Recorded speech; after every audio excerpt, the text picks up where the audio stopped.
மக்களே, actor Raghava Lawrence அவர்களை வந்து இப்ப நெறைய பேர் வந்து பயங்கரமா விமர்சனப்படுத்திட்டு வராங்க. ஸோ அந்த விமர்சனம் வந்து நியாயமா, நியாயமற்றதா அப்படின்றத பத்தி தான் இன்னைக்கு இந்த வீடியோல வந்து முழுக்க முழுக்க உங்ககிட்ட வந்து பேசப் போறேன். ஸோ வணக்கம் மக்களே, நான் உங்க கோகுல். இது உங்க கோகுல் டாக்.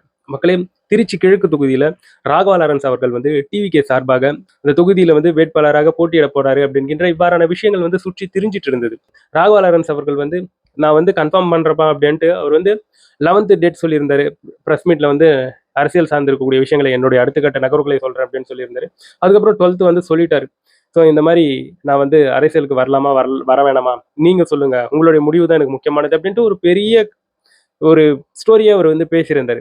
ஸோ ரஜினிகாந்த் அரசியல் வந்ததுலேருந்து, அவங்க அம்மா கிட்ட அவர் போயிட்டு பர்மிஷன் கேட்டதுலேருந்து, விஜய் அவர்கள் அரசியலுக்கு வந்தது பிறகு அப்படின்ட்டு நிறைய விஷயங்கள் அவர் அந்த இடத்துல வந்து பேசியிருந்தாரு.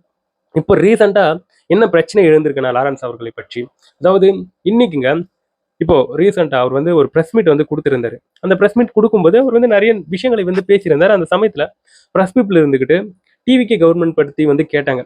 சார், இந்த மாதிரி டிவிகே கவர்மெண்ட் வந்து ஸ்டார்ட் ஆகி 1 மந்த் கிட்ட ஆகுது, அவங்க எப்படி நடந்துக்கிறாங்க, அதை பற்றி நீங்க என்ன நினைக்கிறீங்க அப்படின்ட்டு ராகவா லாரன்ஸ் அவர்கள் கிட்ட கேட்கும்போது அவர் வந்து பாசிட்டிவா தான் சொல்றாரு. நல்லா இருக்கு, நல்லா பண்ணிக்கிட்டு வராங்க, சூப்பரா பண்ணிட்டு வராங்க. அவங்க புதுசா வந்திருக்கக்கூடிய ஒரு கவர்மெண்ட், அவங்களுக்கு வந்து டைம் கொடுக்கணும். நம்ம வந்து ஒரு புது வீட்டுக்கு போறோம்னா அந்த வீட்டுல ஃபேன் சரியா இருக்கா, தண்ணி சரியா வருதா, ஸ்விட்சஸ் சரியா இருக்கா அப்படின்ட்டு இவ்வளவு விஷயங்களை நம்ம வந்து பாக்குறோம்ல. எக்ஸாம்பிளுக்கு அவர் வந்து சில விஷயங்களை வந்து சொன்னாரு. எல்லா விஷயமே எக்ஸாம்பிளுக்கு தான் சொன்னாரு. பட் அதை வந்து மடைமாற்றம் செய்யறாங்க, போர்ட்ரேட் வேற மாதிரி அதை வந்து போர்ட்ரேட் பண்ணிட்டு இருக்காங்க.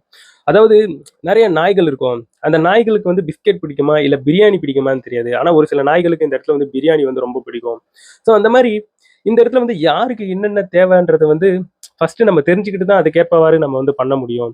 இங்க வந்து குறை சொல்றவங்க சொல்லிக்கிட்டே தான் இருப்பாங்க அப்படின்கின்ற இவ்வாறான பாணியில பேசுனது, அதை வந்து ஒரு சிலர் வந்து எவ்வாறாக மடைமாற்றம் செய்யறாங்கன்னா, பாத்தீங்களா ராகவா லாரன்ஸ் அவர்கள் வந்து நாய்கள் கூட வந்து மக்களை வந்து ஒப்பிடுகிறார் அப்படின்ட்டு இவ்வாறான கருத்துக்களை வந்து ஷேர் பண்ணிட்டு இருக்காங்க. ஸோ இந்த விஷயத்தை வந்து யார் ஃபர்ஸ்ட் ஷேர் பண்ணிட்டு இருக்காங்கன்னா, நியூஸ் சேனல் தான், அவங்க தான் ஸ்டார்ட் பண்ணாங்க. ஸோ அவங்களுக்கு வந்து அது ஒரு ஹெட்லைன், அது இந்த போன்ற ஒரு டைட்டில் கார்டு போட்டு தான் அவங்களுடைய நியூஸை வந்து அவங்க வந்து பிரபலப்படுத்துவாங்க. இதை பார்த்து வன்மத்தை கக்கக்கூடிய ஒரு சிலர் அவங்க என்ன பண்ணிட்டு இருக்காங்கன்னா, இஷ்டத்துக்கு ராகவா லாரன்ஸ் அவர்களை ரொம்ப விமர்சனப்படுத்திட்டு வராங்க. ஏங்க, அவர் வந்து ரீசெண்டா ஒரு இன்டர்வியூ, அதாவது ஒரு நேர்காணல்ல வந்தாரா, லைவ்ல வந்தாரு. அப்படி வந்தவர் அவர் என்ன சொல்லியிருந்தாரு, கிட்டத்தட்ட 60 பசங்களை நான் வளர்க்குறேன். ஸோ நம்ம வந்து ஒரு குழந்தைய வளர்க்கறதுக்கு எவ்வளவு கஷ்டப்படுவோம் அப்படின்ட்டு அவர் வந்து நிறைய விஷயங்களை வந்து பேசியிருந்தாரு. ஸோ அவர் வந்து 60 பசங்களை வளர்த்ததை பத்தி பேசியிருந்தா. ஸோ அந்த பசங்களும் கூட இருந்திருந்தானுங்க அன்னைக்கு. ஸோ கிட்டத்தட்ட 22, 23 வயசுல அந்த பசங்க இப்ப இருந்துகிட்டு இருக்காங்க. ஸோ அப்ப அந்த 60 பசங்களை வளர்த்திருக்கக்கூடிய அந்த நல்ல மனசு படைச்சிருக்கக்கூடிய அந்த நபர் மக்களை பார்த்து நான் என்கிட்ட சொல்வாரு. கொஞ்சம் யோசிச்சு பாருங்க. ஸோ எக்ஸாம்பிளுக்கு சொல்ல போன ஒரு விஷயம், அது வந்து எவ்வாறாக மடைமாற்றம் செய்யப்பட்டு வந்துகிட்டு இருக்கு. ராகவா லாரன்ஸ் அவர்களை பற்றி சொல்லும்போது எத்தனை குழந்தைகளுக்கு அவர் வந்து ஒரு அரணாக இருந்திருக்காரு, எத்தனை ஆபரேஷன்களுக்கு வந்து அவர் வந்து ஹெல்ப் பண்ணியிருக்காரு அப்படின்னு நிறைய விஷயங்கள் சொல்லிக்கிட்டே போகலாம். ஸோ அவ்வளோ நல்லது பண்ணியிருக்கக்கூடிய ஒரு நபர் அப்படியே அவ்வளோ அப்பட்டமாக மக்களை பார்த்து நான் எப்படின்ட்டா சொல்ல போறாரு. ஸோ இதெல்லாம் மிகப்பெரிய ஒரு தவறான ஒரு விஷயம், அவர் மேல இது போன்ற ஒரு களங்கத்தை உண்டாக்குவது எல்லாமே. ஸோ நம்ம வந்து ஒரு சிலரை வந்து பார்த்தாலே கண்டுபிடிச்சலாம். அவர் வந்து உண்மையாவே அது வந்து இன்டென்ஷன்ல அவர் சொல்லியிருப்பாரா, இல்ல அது வந்து தவறுதலாக வந்திருக்குமான்ட்டு நம்ம வந்து கண்டிப்பா முடிவு பண்ணிடலாம்.